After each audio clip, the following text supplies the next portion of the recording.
జీవితంలో తోడ పుట్టిన వాళ్ళన్న వాళ్ళు మాత్రం వాళ్ళే. ఎక్కడికి వెళ్ళినా స్నేహితులు దొరకచ్చు, ఎక్కడికి వెళ్ళినా బంధువులు ఉండొచ్చు, కానీ తోడ పుట్టిన వాళ్ళన్న వాళ్ళు మాత్రం ఆ జన్మకి వాళ్ళే.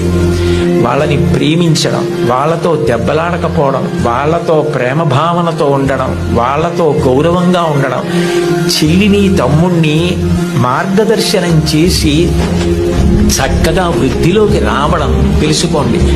తోబుట్టువులను నిర్లక్ష్యం చేయడం, మా అన్నయ్యతో నాకు మాటలు లేవండి, మా తమ్ముడితో నాకు మాటలు లేవండి, మా అక్కతో నాకు మాటలు లేవండి, ఈ మాట అనడం చాలా దారుణం.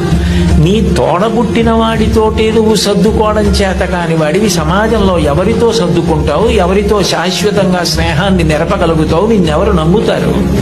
ఎంతమంది వచ్చినా నీ తోబుట్టువులు నీ ఇంటికి రాకపోతే ఏమిటో ఆయన ఊరందరికీ చెప్తారు కానండి, వాళ్ళ తమ్ముడే వాళ్ళ ఇంటికి రాడు, వాళ్ళ అన్నయ్యే వాళ్ళ ఇంటికి రాడు అంటారు.